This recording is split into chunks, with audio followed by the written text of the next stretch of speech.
Aí, gravando. Vamos ver quem que tá aqui. Algumas pessoas estão aparecendo o Júlio do Cocoricó.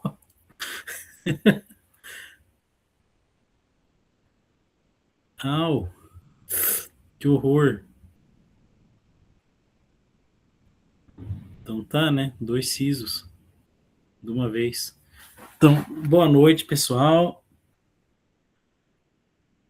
Hoje a gente vai dando aí continuidade à poesia do Manuel Bandeira. E hoje nós vamos ver um pouquinho ainda do que tinha do livro Carnaval, de 1919. A gente já viu. Eita, peraí. Aqui. Aí, agora sim. A gente já viu uma seleção de poemas do livro Cinza das Horas. Estamos vendo o Carnaval e acho que hoje a gente começa um pouquinho do Ritmo Dissoluto também. Deixa eu permitir que os convidados entrem. Que é, no caso, não sei quem é, mas vamos ver aqui. Sei lá, alguma pessoa aí. Acho que é a Isabela Primo. Então vamos lá. 1 milhão de guias abertas. E aqui temos aí a poesia do Manuel Bandeira. Vamos lá. Então a gente leu até a Dama Branca, que era uma metáfora da morte. Vamos ver aqui. No último encontro. Lembrando que nesse carnaval é um é um livro mais assim de eita, tá lá para lá. De poemas que abordam a temática de carnaval, mas para falar da tristeza, da melancolia, da tragédia, né, daquela primeira fase do Bandeira, bem peculiar. E ele usa muito a figura da lenda, as figuras, né, da Colombina, do Pierrot, do Colombina, Pierrot e o Arlequim, que é aquele sujeito mais fanfarrão. O Pierrot mais tristonho, apaixonado tristonho, e a Arlequina, menina bobinha que fica indo de um pro outro.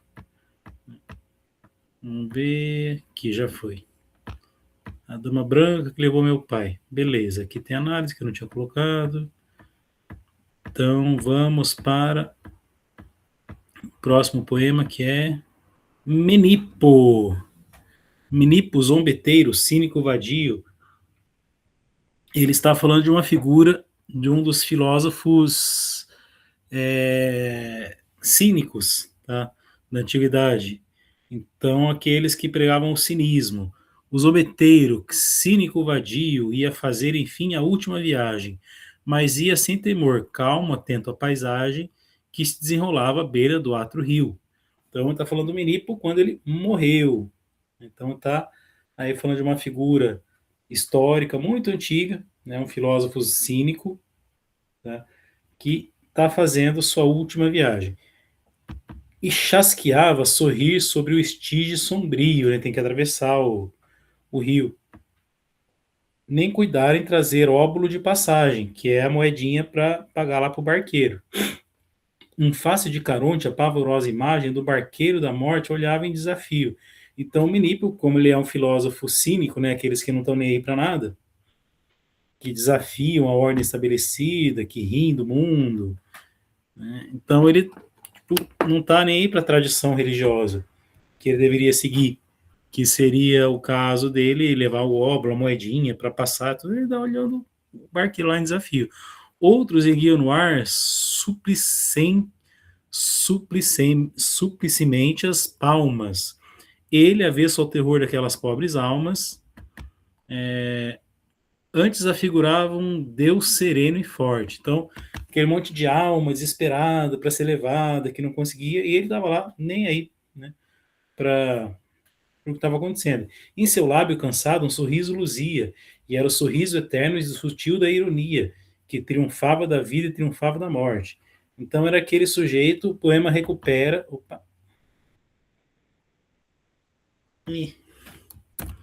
A figura histórica e literária de Menipo de Garda, filósofo associado à escola cínica, conhecido como crítica às convenções sociais, apego à realidade humana, né, o apego à realidade humana, os bens materiais e tudo.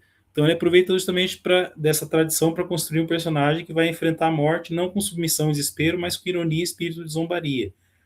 É essa mesma ironia e essa zombaria que fazem parte aí do livro Carnaval um pouquinho, né? Então é uma narrativa mitológica, só que é aquela coisa, ele vai subverter, né? É um personagem que vai chegar diante da morte e vai falar, tô nem aí. Vai lá ficar posando como se fosse um deus, né? Alguém muito superior àquela tradição toda, aquela convenção toda, aquela convenção religiosa toda dos gregos antigos. Tem uma análise enorme aqui, vou ler só o finzinho para vocês aqui. Eita, nossa, como eu escrevo. É um poema particularmente importante para compreender o Bandeira pré-modernista, né? O Bandeira que ainda escreve em soneto com versos de 12 sílabas, tudo muito engessado, tudo muito ali preso a estética um pouco parnasiano, simbolista. Então, sobre a forma regulada do soneto clássico, ele apresenta um filósofo cínico que enfrenta Caronte, que também tem a ver com a escola parnasiana, essa apresentação de temas da antiguidade clássica e tudo, né? E a morte como instrumento que utilizou contra as convenções da vida, a ironia. Então, quando se usa a ironia diante da morte, é o próprio Manuel Bandeira falando de si. Tá? De novo, volta a ser um poema autobiográfico, né, autocentrado, porque o Bandeira vivia fazendo ironia com o próprio perigo de morrer. Lembra que eu falei na primeira aula que ele estava sempre ali no risco de morrer o tempo inteiro. Tuberculoso, não tinha tratamento, não tinha cura, né, só ficava, quer dizer, não tinha cura, só tinha um tratamento que ia se prolongando, podia morrer, não podia. Então ele passou a vida naquele que depois ele vai definir como tudo aquilo que poderia ter sido e que não foi, né? Aquela vida muito regrada, muito enclausurada e tudo, sempre achando que vai morrer, que vai morrer, que vai morrer. E ele começou a usar a poesia como um motivo, primeiro, de tristeza, de melancolia, mas sempre com alguma ironia, né? Sempre fazendo ironia e piada com a sua própria condição. Então aqui ele coloca o Menipo como ele mesmo, né? Então ele tem essa herança parnasiana, né? Da forma muito rigorosa, muito informadinha ali, bonitinha, e o tema mitológico, tá? Mas também tem um pouquinho da subversão modernista, né? Ele vai aos pouquinhos fazendo essa subversão modernista, mas ele, primeiro, é um poema sobre ele próprio, né? Começa de algo ali de fundo parnasiano, mas para falar dele próprio. Tá? Agora nós vamos para a Baladilha Arcaica. Então vamos lá. Na velha torre retangular, lembrando que balada é um poema de origem ali medieval que vai contar alguma historinha, alguma aventura ou algum romance, né? Então é um poeminha antigo, ou seja, uma balada arcaica, vai dar essa caracterização de antiguidade. Na velha torre quadrangular vivia a Virgem dos Devaneios, tão alvos braços, tão lindos seios, tão alvos seios por afagar. A sua vista não ia além dos 4 muros que enclausuravam, e ninguém via, ninguém, os meigos olhos que suspiravam. Então ela estava sempre lá na torre, né, e ninguém via a beleza dela. As pessoas passavam e só viam a torre. Entanto fora, se algum zagal é alguém que estivesse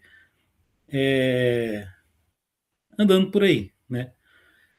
Por noites brancas de lua cheia, ali passava, vindo do vale, dizia em si, que torre feia. Ou seja, ele só olhava a parte externa, né? Só olhava o exterior, uma torre feia. E não sabia que lá dentro tinha uma princesa muito bonita, né? Um dia a virgem desconhecida, da velha torre quadrangular, morreu inane, desfalecida de suspirar. Então, é uma historinha engraçadinha, bonitinha, né? Uma balada, então, uma narrativazinha que fala lá da moça presa na torre, né? Ninguém podia ver ela, ela era linda, maravilhosa, estava ali esperando vamos dizer, o seu príncipe encantado, mas todos que passavam por ali só viam a torre feia, e não via a moça bonita lá dentro. Então essa brincadeirinha que ele vai fazendo, né? Com um poema de herança, vamos dizer assim, mais ou menos romântica, mais ou menos medieval, tá? Em que você pode, vamos dizer assim, que reflete sobre as pessoas só verem o exterior e não verem o interior das coisas, né? Não verem a essência, só verem a aparência e não verem a essência. Tá? Então é bonitinho ali. Poema bem bonitinho. Bem, aqui, bastante coisa escrita aqui. Tem a tradição romântica, tem a tradição simbolista, tem um pouquinho da tradição amorosa medieval, tudo misturado aí neste poema. Tá? Aí, deixa eu ver se vocês têm comentáriozinhos aqui. Epa, aqui. Aí, achei. Vocês estão gostando?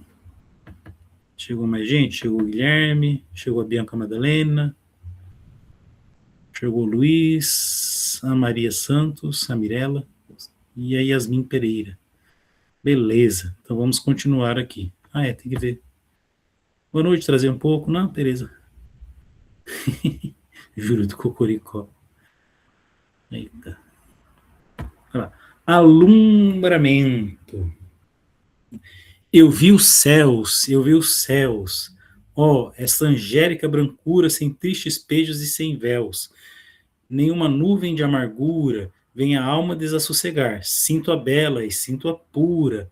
Eu vi nevar, eu vi nevar. Então ele está assim, assombrado, né, vendo uma coisa linda, maravilhosa. Ele está maravilhado. Né? Ó, cristalizações da bruma mortalhar a cintilar. E eu vi, o mar, lírios de espuma. Olha como é que ele vai caracterizar o mar. Lírios de espuma, então aquela espuma branca, assim, como se fosse um monte de lírio branco, bonitinho. Vinham desabrochar a flor da água que o vento desapruma. Então aquela onda quebrando, né, aquelas chegando aqui cheio de bolhas, assim, cheio de espuminha, aquela espuma são como se lírios, né? Eu vi a estrela do pastor, vi a licórnia alvinitente, vi o rastro do Senhor. Eu vi a Via Láctea ardente, vi comunhões, capelas, véus, súbito, alucinadamente, vi caos triunfais, troféus, pérolas grandes como a lua. Eu vi os céus, eu vi os céus. Então, ele está falando que ele viu coisas assim maravilhosas. Ele está usando um monte de imagens, né? Isso é muito herança ali da estética simbolista, principalmente, usar imagens fortes, símbolos, para falar de algo maravilhoso, algo grandioso. Está vendo? Está remetendo sempre a coisas grandiosas, coisas maravilhosas, coisas que elevam, coisas altas, elevadas. E eu via nua, toda nua. Daí ele tem uma quebra ali no fim. Né? Ou seja, ele está falando, ele usou um monte de símbolos, né, de imagens, para falar de algo grandioso, maravilhoso, assim, e no fim é um poema, ele termina com um poema mais ou menos erótico, porque ele está falando de uma mulher que ele viu nua. Então ele usou um monte de imagens maravilhosas, altissonantes, grandiosas, né, como se fosse o céu, aquilo maravilhoso, lírios de espuma, né, etc., da onda do mar, e o que era? Era uma mulher nua. Então, é aquele espanto, alumbramento, né, é uma revelação súbita. Alumbramento é essa revelação. Peraí, gente, tô travando aqui. Revelação súbita, extraordinária, mística. E é o quê? É uma mulher que ele viu nua. Tá? Então, esse eu lírico está mostrando o espanto dele de acordo com em relação a ter visto essa mulher pelada, né, vamos dizer assim. Então, é uma experiência erótica, visual, que causou muita impressão nesse eu lírico. E daí ele vai traduzir isso em palavras de grandiosidade, muito maravilhosa. Tá certo? Poema de uma quarta-feira de cinzas. E aqui ele vai retomar aquele tema, né, do Pierrot, do Triângulo Amoroso, né, a Colombina, Pierrot e Arlequim. Entre a turba grosseira e fútil, um Pierrot doloroso passa. Por que um Pierrot e não o Pierrot?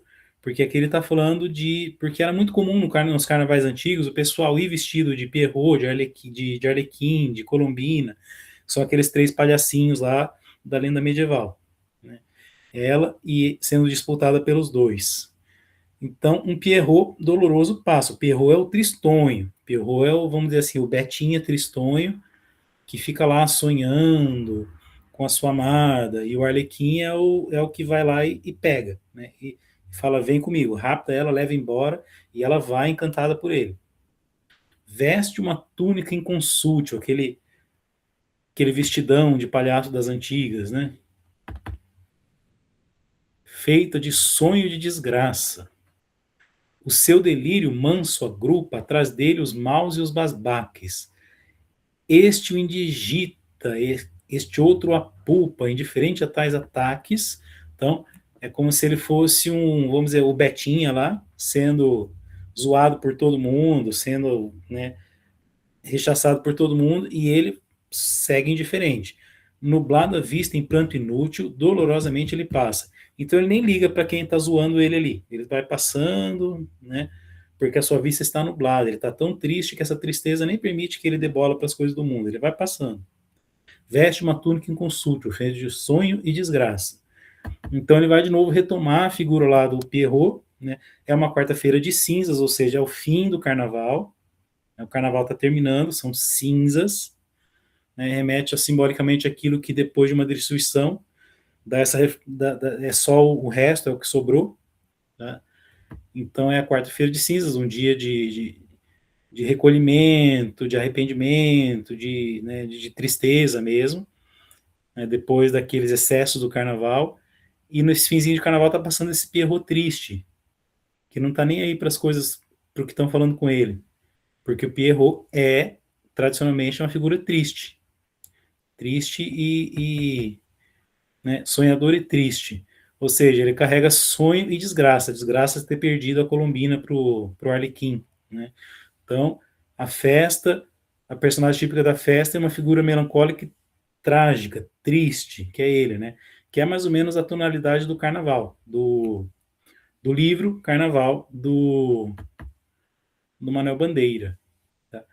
Eu quis um dia, como Schumann, compor um carnaval todo subjetivo. Aí ele está fazendo uma referência a Schumann, que é um músico, um compositor do romantismo, um compositor do século XIX romântico, mas aquele romantismo melancólico, triste, assim, todas umas melodias muito tristes, né, que saem muito ali do pessoal dele, querer expressar tristeza através de notas musicais. E ele, no epílogo, que é vamos dizer, o poema que fecha o livro Carnaval, ele falou, ele está dizendo, isso aqui é um poema metapoético, tem meta-literatura aqui, meta-linguagem. Então ele falou que ele quis, igual o Schumann, compor um carnaval todo subjetivo, um carnaval em que só o motivo fosse meu próprio ser interior. Então ele está falando que, assim como um autor romântico, e o romantismo influenciou muito o Manuel Bandeira, que é um movimento, para quem não estudou ainda, de muita subjetividade, de muita voz do eu, né, exteriorização daquela voz do eu, da voz interior. Então ele queria fazer um carnaval que fosse todo dele, que fosse só a sua voz interior falando, se expressando. Espera aí que tem gente chegando. Aqui, permitir esse convidado, que é o a... Eita, peraí. Ih, cadê? Aqui. Annelise, eba. Olá, Annelise. Então, vamos voltar aqui. Poesia do Manuel Bandeira. Tá.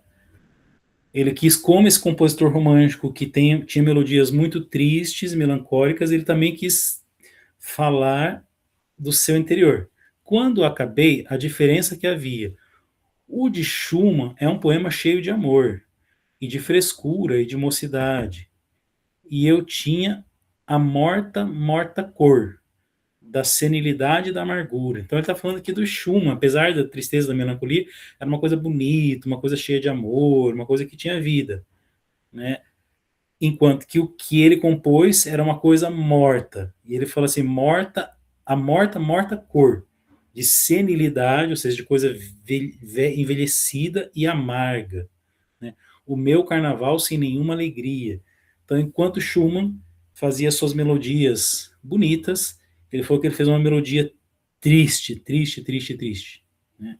Então, o que? Ele encerra o seu livro falando sobre o seu livro. Né? Falando assim, esse meu livro... Lembra que no Cinza das Horas ele começa falando do livro também, sobre ser melancólico, sobre ser triste, sobre faço versos como quem chora, faço versos como quem morre, né? E aqui faço versos como quem sangra. E aqui, de novo, ele está falando assim, eu sonhava fazer um livro com uma composição de Schumann, mas enquanto ele fazia composições que são mais, que remetem mais à vida, me remete à morte, a um entristecer, ao envelhecer triste, cheio de amargura.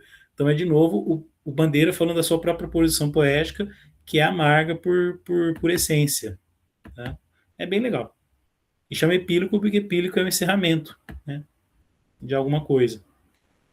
É o que aparece depois da obra feita. Daí você põe lá um epílogo, um finalzinho. Certinho? Gostaram do carnaval? Agora nós vamos para o ritmo dissoluto, que é... Esse eu não consegui traduzir não, analisar todos ainda, parei no meio, mas a gente vai lendo o que der para hoje. Vamos lá, até porque eu faço as análises na hora aqui também, né? Mais 10 pessoas, quem que quis entrar aqui? Cadê? Não, sei lá, sei que tinha alguém que tinha convidado aqui, deixa eu ver aqui. Jurava que tinha alguém querendo entrar. Então tá bom. Vamos ver quem tá aqui.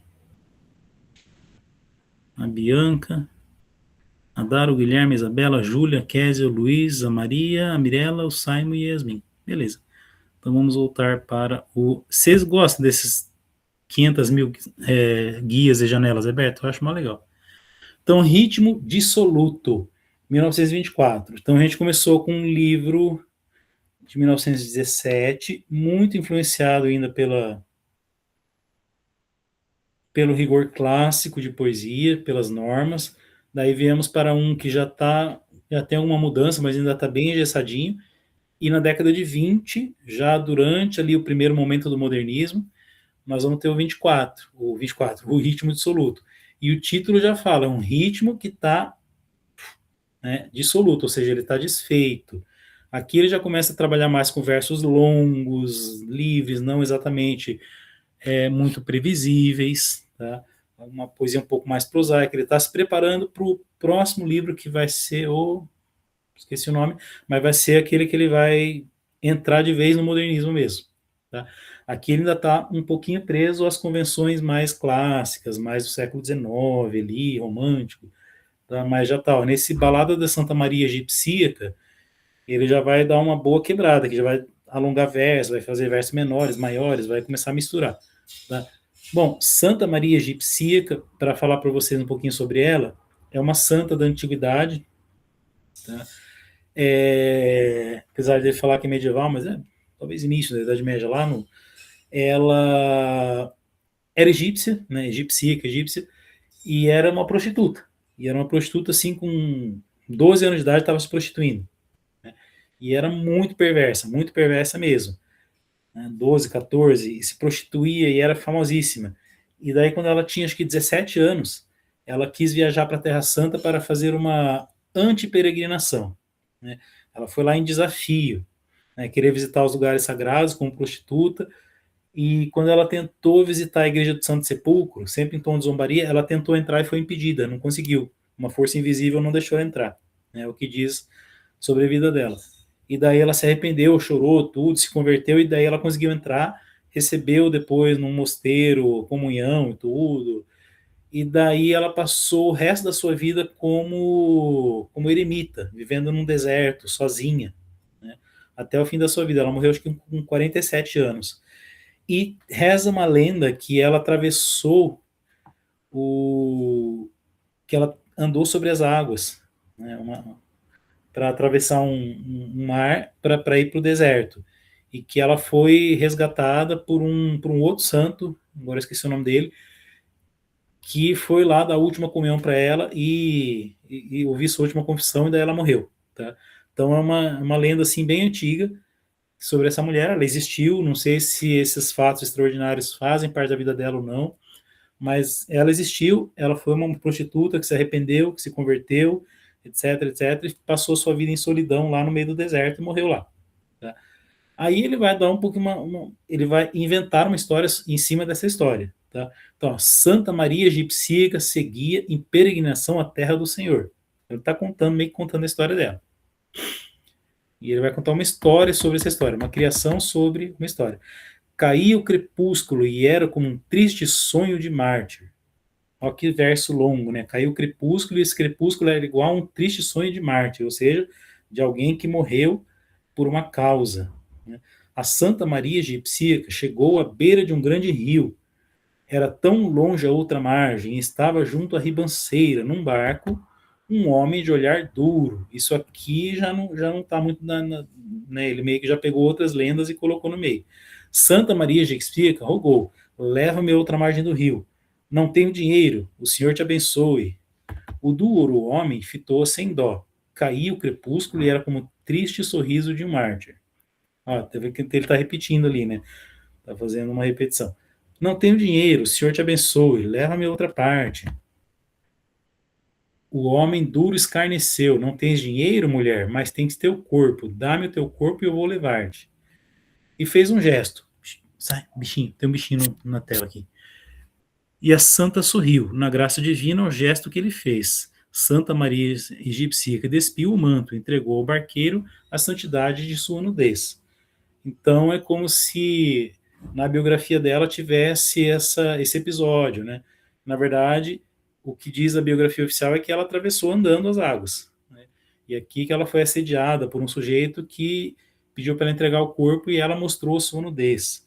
Então vai ser o Manuel Bandeira jogando de novo, pegando uma lenda, né? De uma santa, né, católica e contando uma outra história sobre ela, né?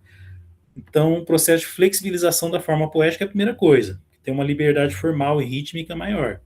Né? No outro era tudo muito esquematizadinho, aqui já está mais, é uma narrativa que vai retomar a tradição hagiográfica, né? A hagiográfica é a vida dos santos, e a personagem é santa associada da tradição marcada pelo pecado e conversão, né? Pecado, conversão, penitência, tudo mais. E só que ele vai contar essa história assim, com essa coisa ela entregou a sua pureza, pelo quê? Pela visão da sua nudez, né? Mas porque ela precisava atravessar um rio. Então, atravessar a água, fazer uma travessia de um lado para o outro, também tem a ver simbolicamente com a travessia dela própria, né? Então, vai querer dizer, de algumas formas, ela abandonou a sua nudez, ela entregou, mas ela abandonou, né? Aquilo que a fazia pecadora, ela abandonou ali, né? Ela precisa atravessar um rio enquanto o barqueiro que exige seu corpo como pagamento. A situação brutal é transformada pela atitude da santa. Ao aceitar o gesto, ela incorpora uma experiência de graça e entrega. Então, a santidade de sua nudez, ela entregou. Então, como se ela estivesse, na verdade, não se entregando, mas se livrando de si própria ali. Daquilo que a fazia pecadora, que era o seu corpo. Então, ele aproxima de propósito do erotismo e religiosidade, corpo, espírito, pecado e santidade, que é uma tendência do Manuel Bandeira de lidar com contradições, né? E daí isso já vai marcar o contexto do ritmo dissoluto, que é significativo observar que ele mantém riqueza simbólica, né? Com uma estrutura formal mais livre. Né? Mas é bem bonito, assim, a maneira como ele reinterpretou uma história de uma santa. Ok? Estão gostando aqui até agora? Vamos ver. Vão comentando aí depois, se vocês estão entendendo, tem dúvida. Aqui são 7. Dá para ler mais alguns bastante. Miriam, ok. Nicole tá. Ah, tá, a Nicole. Ela sempre quando tá o Simon, tá a Nicole junto. Uhum. Beleza. Então vamos lá. Felicidade. E o título já vai contradizer o conteúdo, tá? A doce tarde morre, tão mansa ela esmorece, tão lentamente no céu de prece, que assim parece toda repouso, como um suspiro de extinto gozo, de uma profunda, longa esperança que, enfim cumprida, morre e descansa. Então, ele está falando que a tarde vai morrendo, e esse fim de tarde, ele é como se fosse o fim de uma longa esperança que morreu e descansou. Então, assim, não me parece uma imagem muito feliz, né? Enquanto a mansa tarde agoniza por entre a neve fria do mar, toda minha alma foge da brisa. Tenho vontade de me matar. Que felicidade é essa, né? Então, esse fim de tarde, que é sempre uma situação que vai remeter à tristeza, ao fim, né, ao fim do dia, e ele tem vontade de se matar, o eu lírico. Ó, ter vontade de se matar, bem sei que é coisa de não se diz. Que mais na vida pode me dar? Sou tão feliz. Então ele tem vontade de se matar porque ele tá tão cheio de felicidade que. Opa, ficou um versinho meio solto aqui.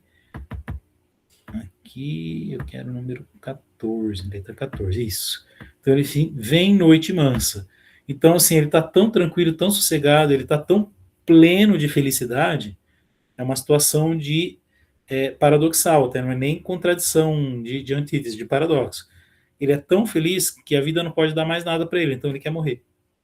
Ou seja, extremamente contraditório, né? Um paradoxo. Então a felicidade é tanta que ele não deseja mais nada dessa vida a não ser morrer.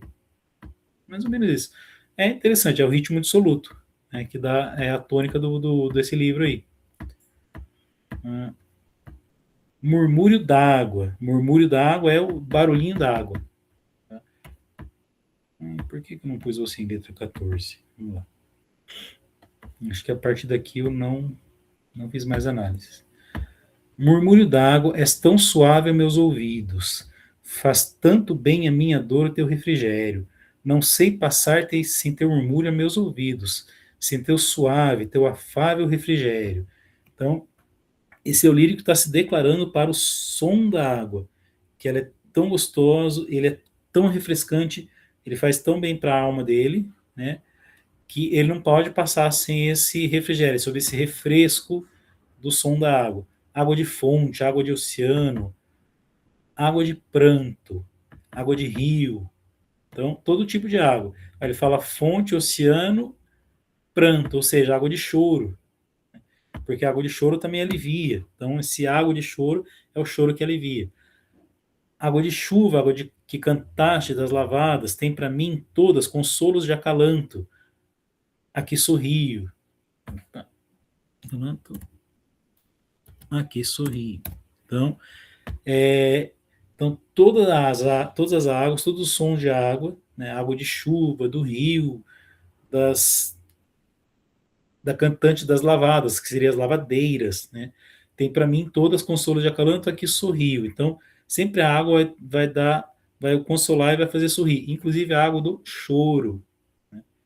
Quem assistiu Divertidamente vai lembrar, né? A Riley precisava chorar para poder lidar com seus problemas. Aqui. Aqui sorri a minha desgraça. Isso aqui. Aqui sorri a minha desgraça, que sorri o meu próprio de viver. E minha descrença que sorri meu próprio de viver. A que sorri o mais profundo desencanto do mais profundo e mais recôndito do meu ser. Então ele falou assim, ele sorri, né, a cínica descrença, ele sorri diante da sua descrença, ele sorri diante do seu sofrimento, ele sorri diante do seu profundo desencanto quando ele ouve o som das águas. Sorriem como aqueles cegos de nascença aos quais Jesus de súbito fazia ver. Então ele sorri como um cego de nascença que Jesus milagrosamente fez ver lá na Bíblia, nos Evangelhos. Então aquele sorriso de, nossa, vida finalmente, né? De alguém que de repente se viu vivo. Então é essa comparação que ele faz quando ele ouve o som das águas. A minha mãe ouvi dizer que era minha alma tranquila e mansa. Né? Talvez ouvi, quando criança, cantigas tristes que ela cantou à minha cama. Talvez por isso eu me comova aquela mágoa. Talvez por isso eu me comova tanto a mágoa do teu rumor, murmúrio d'água.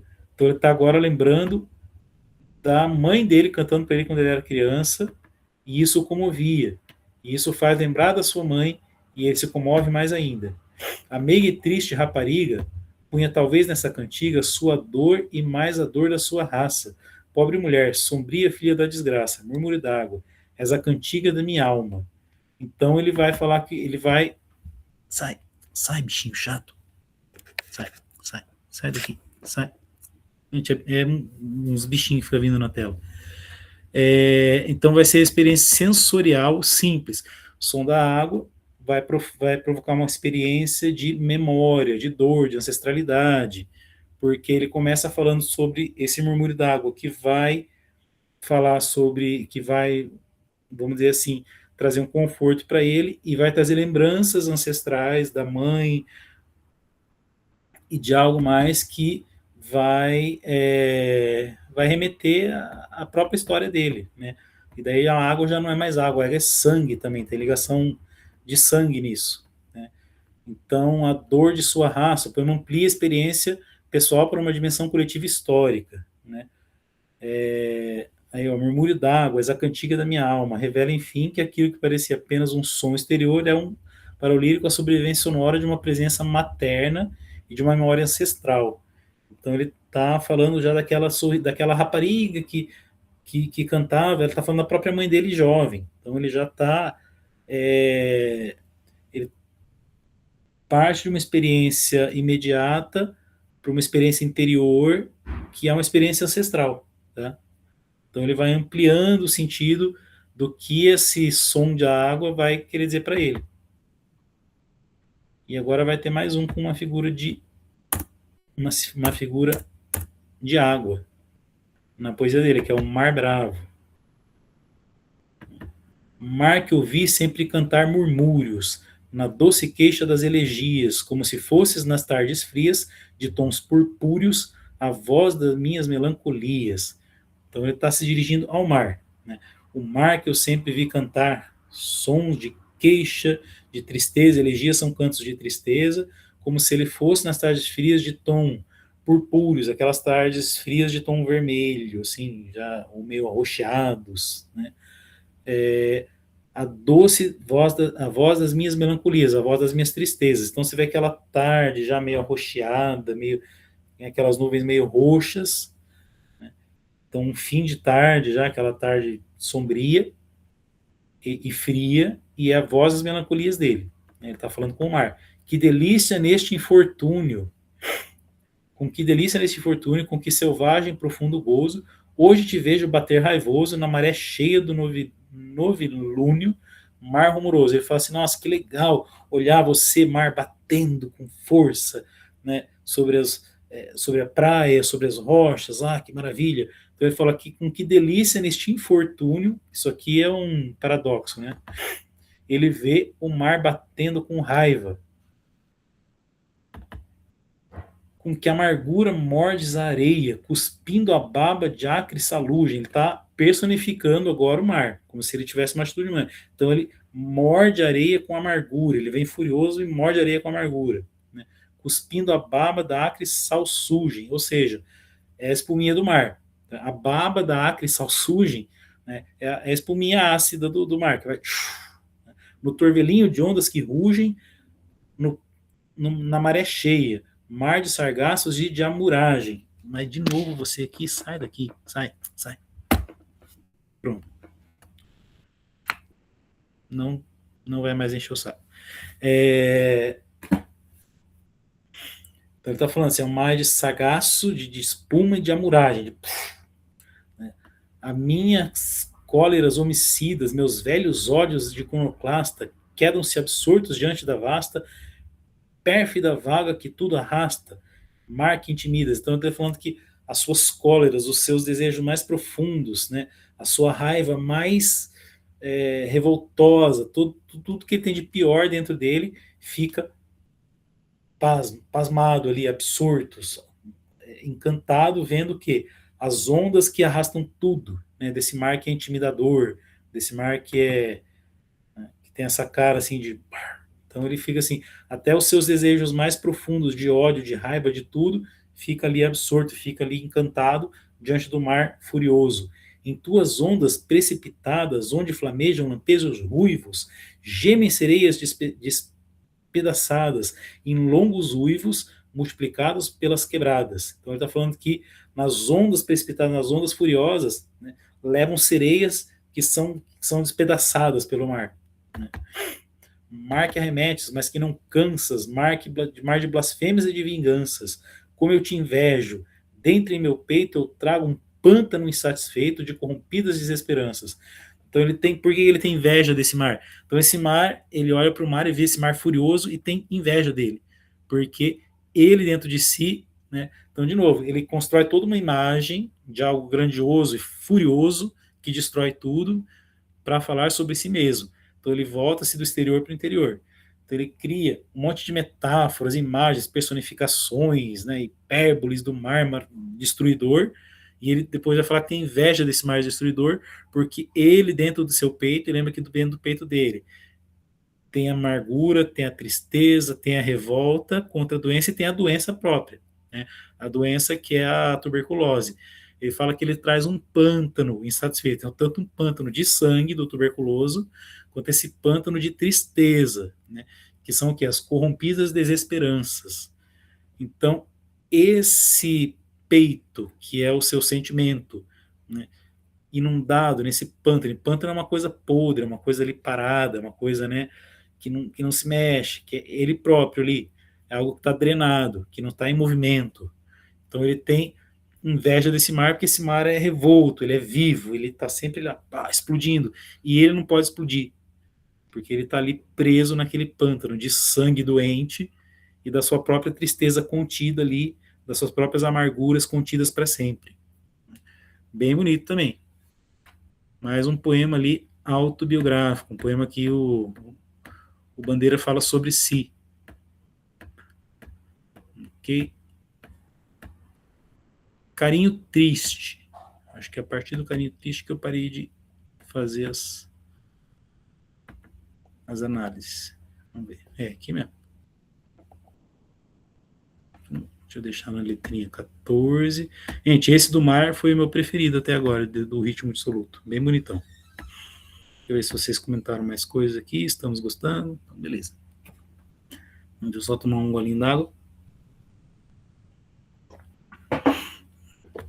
Uhum. E vamos lá. Carinho triste. Então, engraçado, né? Carinho é uma coisa agradável, mas ele é triste. Vamos ver por que é um carinho triste.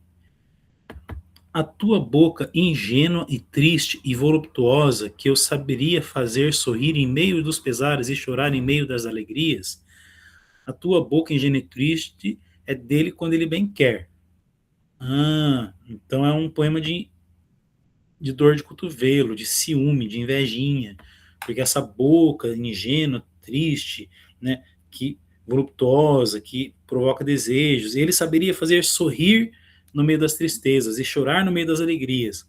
Aquele que ele fez antítese, né? Pesares e alegrias, sorrir na tristeza, chorar nas alegrias. Ele fez duas coisas, ele fez antítese e fez paradoxo ao mesmo tempo. A tua em boca de triste é dele quando ele bem quer, ou seja, é de outro. Então, o eu lírico está se lamentando com essa mulher, né, com essa pessoa, porque essa pessoa não é dele, é de outro. Então, ele está ali, um poema de inveja, um poema de amargura, de rancor, de ciúminho. Os teus seios miraculosos, que amamentaram sem perder o precário frescor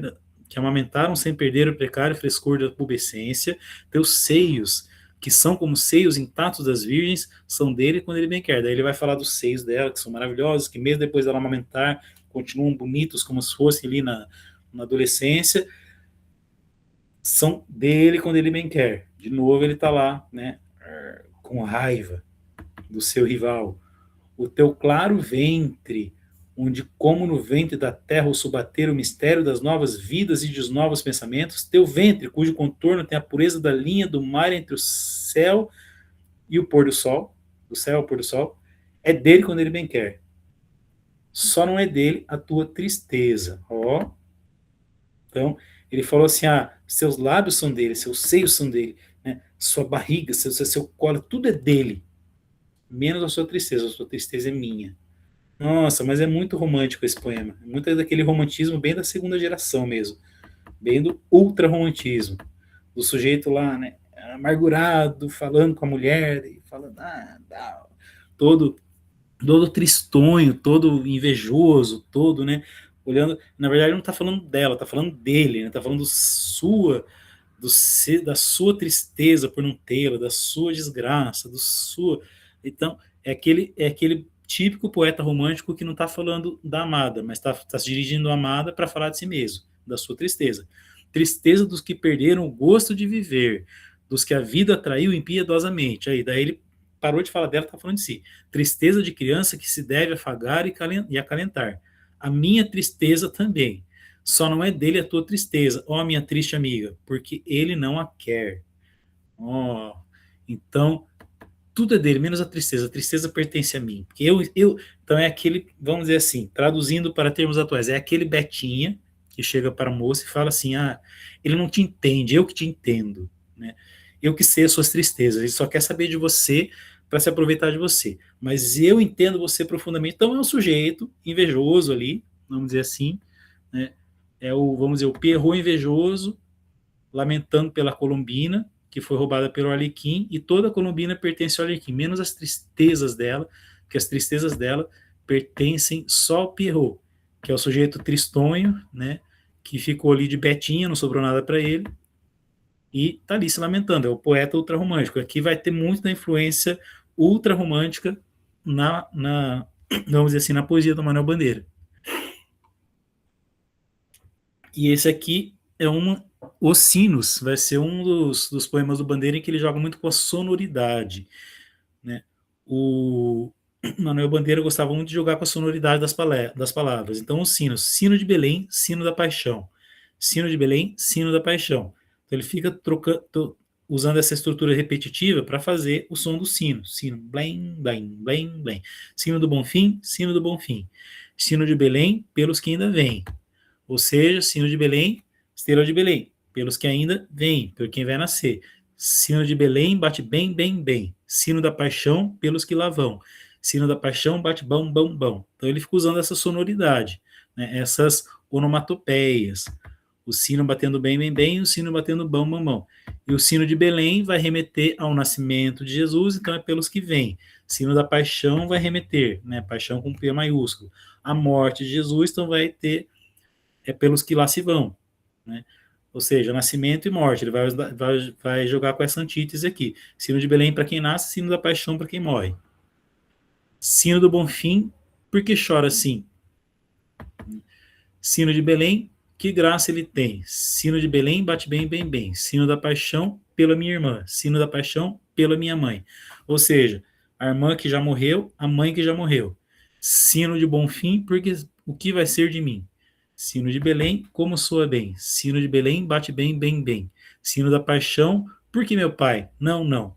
Então agora é o sino da paixão, porque o pai dele também morreu. Lembra da a dama branca que levou meu pai? Então, ele revoltado contra a morte do pai. Sino da paixão, bate bam, bam, bam. Sino do Bonfim, baterás por mim? Então, o sino do Bonfim vai ser, vamos dizer, o sino da esperança, né? Sino de Belém, sino da paixão. Sino da paixão pelo meu irmão que também morreu. Sino da paixão, sino do Bonfim. Sino do Bonfim, há de mim por mim. Sino de Belém, que graça ele tem. Então, ele vai jogando com essa sonoridade, com essa musicalidade dos versos, né, que são repetitivos, que ficam ali tentando, vamos dizer assim, reproduzir essa musicalidade, esse ritmo do sino batendo, né, bem, bem, bom, bom e tudo, com as onomatopeias, para falar sobre os sinos que batem pelos que vão e pelos que vêm, né? O da paixão, o de Belém. E o do Bonfim é o sino com que ele se angustia, o sino da sua, vamos dizer assim, da sua esperança ou desesperança, da sua angústia. Então ele se coloca ali também no meio, né, um desses sinos, que é o sino do Bonfim, né, que seria o sino do Senhor do Bonfim do Brasil, lá na Bahia. Tá? Bem bonitinho. Acho que dá para ler mais um. Ei, meu nariz está trancando. Peraí. Esse aqui eu gostei muito, o Sinos. Esse é um dos meus favoritos do Bandeira. Eu gosto muito quando ele lida com musicalidade, ritmo, é bem legal.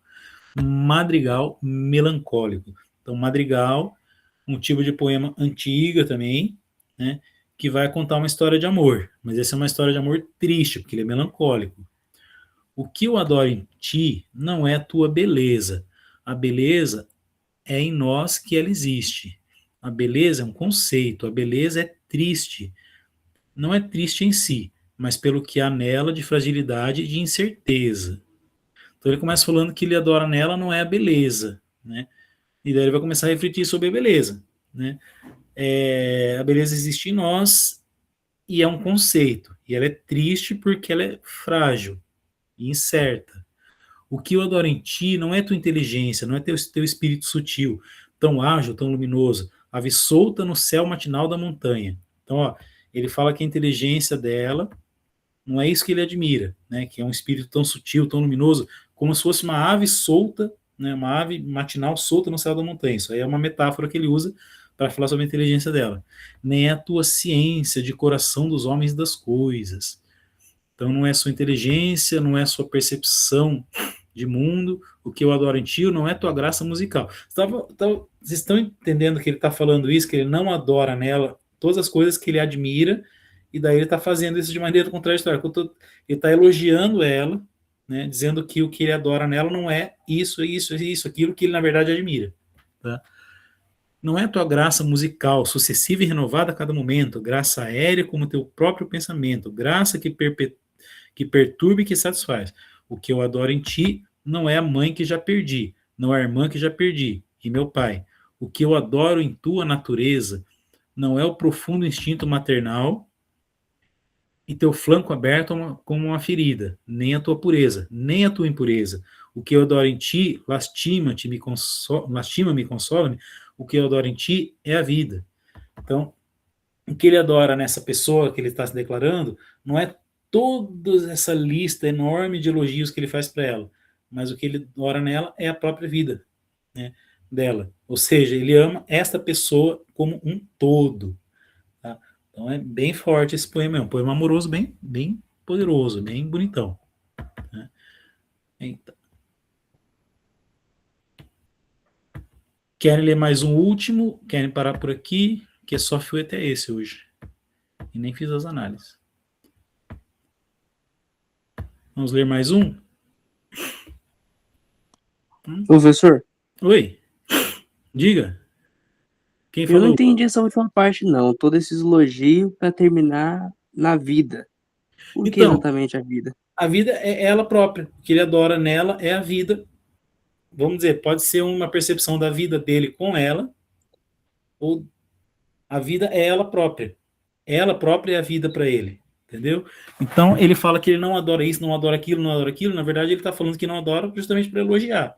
Para Sim, tecer um monte de elogio para ela, para falar que o que ele adora nela não é tudo isso, mas é ela completa, ela inteira. Né? O que ele adora nela é a vida.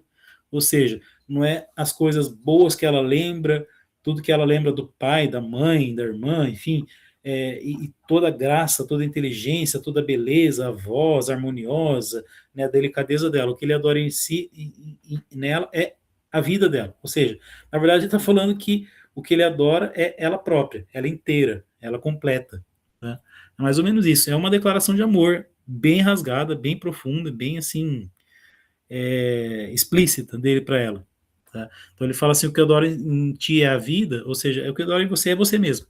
É é isso. a simples existência dela. Isso, exatamente. Faz sentido. Entendi. Ele entra em detalhes e depois ele vai para um, né? Bom, deixa eu ver. Vamos ler mais um, para terminar. Daí, quando perderes o gosto humilde da tristeza. Esse é o título e é o primeiro verso. Quando perderes o gosto humilde da tristeza, quando, nas horas melancólicas do dia, não ouvires mais os lábios da sombra murmurarem ao teu ouvido as palavras de voluptuosa beleza ou de casta sabedoria. Então, quando você perder tudo isso, toda essa tristeza, quando a tua tristeza não for mais que amargura, quando perderes todo estímulo e toda crença, ou seja, Então, quando você não souber mais lidar com a tristeza, e a tristeza se tornar amargura, né? Você perde a crença, perder todo o estímulo da crença, ou seja, você não vai mais ter esperança, você é uma pessoa amarga e desesperançosa. A fé no bem e na virtude, a confiança nos teus amigos e na tua amante, quando o próprio dia se mudar em noite escura, de desconsolação e malquerença. Então ele está falando assim, ó, quando você estiver nessa situação em que você não acredita em mais nada, quando você não confiar mais nos seus amigos ou na pessoa que você ama, né? Quando o teu dia se transformar em noite escura, ou seja, a sua vida se transformar em uma sombra, né, de desconsolação, de malquerença, de não gostar de mais nada. Quando, na agonia de tudo que passa ante os olhos imóveis do infinito, na dor de ver murcharem as rosas, então quando nessa agonia de tudo que passa, de você ver tudo murchando, né, ver murchar as rosas, do envelhecimento, de você não ver nada de bom no mundo, e como as rosas, tudo que é belo e frágil, não sentires no teu ânimo aflito, crescer a ânsia de vida como uma divina graça. Então, quando você não conseguir ver nada, nem nas coisas bonitas, você não vê que existe beleza, né, que existe a mão de Deus, que existe coisa boa, quando tiveres inveja, quando o ciúme crestar os últimos lírios da tua alma, desvirginada, quando teus olhos áridos estancarem-se quando em teus olhos áridos estancarem-se as fontes de suas suaves lágrimas. Então, assim, quando você estiver totalmente desesperançado, quando você estiver totalmente, assim, né, quando fala assim, ó, os últimos lírios da tua alma desvirginada, quando, assim, o ciúme fizer morrer toda a pureza, o lírio vai remeter à pureza. Então, quando o ciúme arrancar toda a pureza da sua alma, né, quando teus olhos estiverem áridos, né, estancarem as fontes das suaves lágrimas. Por quê? Quando você nem chorar mais, você chorar, é porque você está indiferente ao mundo, você está totalmente. Então, se você nem chora, você é indiferente, você não tem sentimento, você não tem mais coração. Em que se amorteceu o pecaminoso lume da tua inquieta mocidade. Então, a luz da sua mocidade morreu ali. Então sorri pela última vez, tristemente. A tudo que outrora, essa crase maldita aqui, a tudo que outrora amaste, sorri tristemente, sorri mansamente, e um sorriso pálido, pálido como o beijo religioso que puseste. Então ele está falando assim, ó, quando você estiver morto por dentro, sorria, né, na fronte morta da tua mãe, sobre a tua fronte morta, né, sobre a sua fronte morta. Então, quando você estiver totalmente desesperançado, totalmente assim, então você dê um sorriso pálido, né? Pálido como o sorriso que você com peraí, me perdi aqui um pouquinho. Como beijo, né? Com um sorriso pálido, pálido como o beijo religioso que puseste, ou seja, aquele beijo puramente protocolar de você beijando a testa da sua mãe morta, defunta, né? Que é um beijo sem um sentimento muito verdadeiro. Então é um poema de total desesperança. Quando fizer assim, então dê o seu último sorriso, um sorriso protocolar, de lábios insensíveis, vamos dizer assim. Então esse último poema assim, é aquele poema bem da vertente mais amargurada, mais triste, mais melancólica do Manuel Bandeira, e ao mesmo tempo bonita, né? Porque você vê que ele trabalha as palavras, ele trabalha a linguagem de uma maneira que vai deixar mesmo essa situação de desesperança, de tristeza, de amargura. Eu não gravei, eu pus para gravar? Não, eu pus para gravar sim, tá gravando. Tá? Vai deixar isso bonito. Tá? Então ele está jogando com essa coisa quando você tiver. Camila Oliveira. Quando você estiver nessa situação de total desesperança e amargura, dê pelo menos um último sorriso. Né? Tá sendo um pouquinho irônico ali também. Tá? Gostaram dos poemas de hoje, pessoal? Por hoje é isso. Na semana que vem, nós vamos continuar com alguns poemas do Ritmo Dissoluto, né? Cadê? Que é esse terceiro livro dele.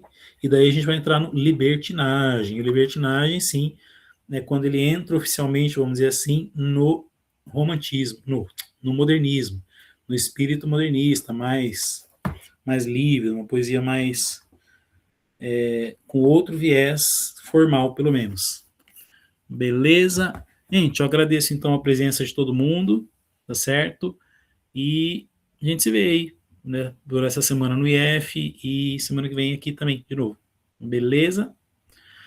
Espera aí que eu vou trazer o gatinho para vocês olharem, um deles.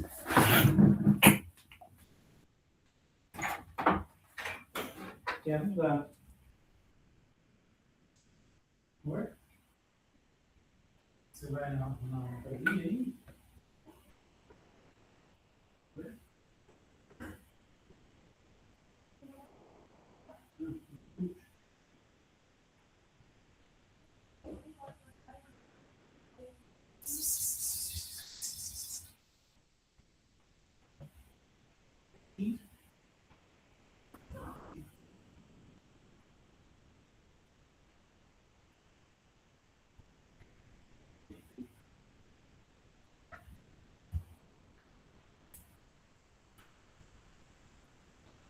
Hoje é dia do reizinho aparecer para vocês. Tá aqui o reizinho, o Logan. Dá tchau, Logan. Dá tchauzinho. Aqui. E um monte de coraçãozinho pro Logan. Nicole e Simon dando tchauzinho. Até mais, gente. O Logan se despedindo aqui. Tchauzinho. E para a gravação.